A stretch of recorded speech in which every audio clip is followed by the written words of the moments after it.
ಬಾಲ್ಯ ವ್ಯವಸ್ಥೆ ಬೆಳವಣಿಗೆ ಮತ್ತು ವಿಕಾಸದ ಧರ್ಮಕ್ಕೆ ಸಂಬಂಧಪಟ್ಟಂಗ 4 ಆಪ್ಷನ್ಗಳನ್ನ ಕೊಟ್ಟಣ. ಯಾವುದು ಎಲ್ಲವೂ ಕೂಡ ಹಂಗೆ ಅನಿಸ್ತಾವ, ಹೌದಾ? ಈ ಸೈಕಾಲಜಿನ ಹಂಗರಿ, ಸೈಕಾಲಜಿಯ ಇವೆಲ್ಲವೂ ಕೂಡ ಎಲ್ಲಾ ಕ್ವಶನ್ಗಳು ಒಂದೇ ರೀತಿ ಅನಿಸ್ತಾವ. ಆದ್ರೆ ಇದ್ರ ಯಾವ್ದನ್ನ ಹಾಕೋಣ, ಯಾವ್ದು ಬಿಡೋಣ? ಯಾವಾಗ ಅರ್ಥ ಆಗ್ತದೆ ಹೇಳಿ ನೋಡೋಣ.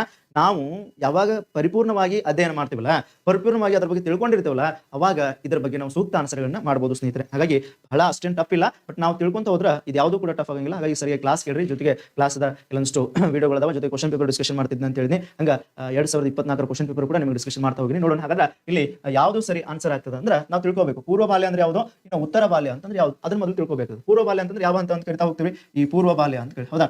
ಈ ಪೂರ್ವ ಬಾಲ್ಯವನ್ನ ನಾವೇನಂತ ಕರಿತೀವಿ, ಒಟ್ಟು ಮಗುವಿನ ಹಂತಗಳನ್ನ ಸುಮಾರು ಅಲ್ಲಿ ಒಂದು 4 ಹಂತಗಳನ್ನು ನೋಡ್ತಾ ಹೋಗ್ತೀವಿ. ಶೈಶವಾವಸ್ಥೆ ಅಂತ, ಆಮೇಲೆ ಬಾಲ್ಯ ವ್ಯವಸ್ಥೆ, ಆಮೇಲೆ ತಾರುಣ್ಯ ವ್ಯವಸ್ಥೆ ಮತ್ತು ವಯಸ್ಕ ಅಂತ ನೋಡ್ತೀವಿ. ಅದರಲ್ಲಿ ಈ ಬಾಲ್ಯ ವ್ಯವಸ್ಥೆಯಲ್ಲಿ 2 ಹಂತವನ್ನ ನಾವು ನೋಡ್ತಾ ಹೋಗೋಣ. ಇಲ್ಲಿಗೆ ಸಂಬಂಧಪಟ್ಟಂಗೆ ಹೇಳಕತ್ತೀನಿ. ಈ ಡೀಟೇಲ್ ನಮಗೆ ಬೇಕಂದ್ರೆ ಕ್ಲಾಸ್ ಅನ್ನ ನೀವು ನೋಡಬಹುದು. ಕ್ಲಾಸಲ್ಲಿ ನೀವು ಎಲ್ಲ ಕ್ಲಾಸಲ್ಲಿ ಇದ್ರ ಬಗ್ಗೆ ಡೀಟೇಲ್ ನಮಗೆ ನೋಡಬಹುದು. ಹಾಗಾಗಿ ಸಂಬಂಧಪಟ್ಟಂತೆ ನಾನು ಇಲ್ಲಿ ಡಿಸ್ಕಷನ್ ಮಾಡ್ತಾ ಇದ್ದೇನೆ. ಪೂರ್ವ ಬಾಲ್ಯ ವ್ಯವಸ್ಥೆ 2 ರಿಂದ ಎಷ್ಟು ವರ್ಷ ಅಂತ ಹೇಳ್ತದ?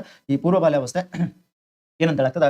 ಒಟ್ಟಾರೆಯಾಗಿ 2 ವರ್ಷದಿಂದ 6 ವರ್ಷದವರೆಗಿನ ಇದರ ನಾವು ನೋಡ್ತಾ ಹೋಗ್ತೀವಿ. ಇನ್ನು ಉತ್ತರ ಬಾಲ್ಯ ವ್ಯವಸ್ಥೆಯನ್ನ 6 ವರ್ಷದಿಂದ 12 ವರ್ಷದ ಕಾಲವನ್ನ ನಾವು ನೋಡ್ತಾ ಹೋಗ್ತೀವಿ. ಒಟ್ಟಾರೆ ಪೂರ್ವ ಬಾಲ್ಯ ಮತ್ತು ಉತ್ತರ ಬಾಲ್ಯ. ಹಾಗಾಗಿ ಇಲ್ಲಿ ಸರಿಯಾದ ಆನ್ಸರ್ ಯಾವುದು ಆಗ್ತದೆ ಅಂತ ನೋಡಿದಾಗ ಇಲ್ಲಿ ಸರಿಯಾಗಿದ್ದು ಮೊದಲನೇ ಆನ್ಸರ್ ಆಗ್ತದೆ. ಏನು ಮೊದಲನೇ ಆನ್ಸರ್ ಏನದ ಅಂತಂದಾಗ, ಪೂರ್ವ ಬಾಲ್ಯ ವ್ಯವಸ್ಥೆಯಲ್ಲಿ ಬೆಳವಣಿಗೆ ಮತ್ತು ವಿಕಾಸ ವೇಗವಾಗಿದ್ದು, ಉತ್ತರ ಬಾಲ್ಯ ವ್ಯವಸ್ಥೆಯಲ್ಲಿ ಬೆಳವಣಿಗೆ ಮತ್ತು ವಿಕಾಸ ನಿಧಾನವಾಗಿದೆ. ಎಸ್, ಹಾಗಾದ್ರೆ ಈ ಪೂರ್ವ ಬಾಲ್ಯದಲ್ಲಿ ಏನಾಗ್ತದೆ ಅಂದ್ರೆ ಮಗುವಿನ ಬೆಳವಣಿಗೆ ಯಾವ್ದಪ್ಪ ಅಂತ ಹೇಳ್ತೀವಿ, ಬಹಳಷ್ಟು ಯಾವ್ದ್ರಲ್ಲಿ ವಿಕಾಸ ಆಗ್ತದೆ ಅಂದ್ರೆ ದೈಹಿಕವಾಗಿ, ಆಮೇಲೆ ಮಾನಸಿಕವಾಗಿ, ಆಮೇಲೆ ಸಾಮಾಜಿಕ ಮತ್ತು ಯಾವತ್ತು ಅಂತ ಹೇಳ್ತೀವಿ ಸಂವೇಗಾತ್ಮಕವಾಗಿ ಅಂತ ಕರಿತೀವಿ.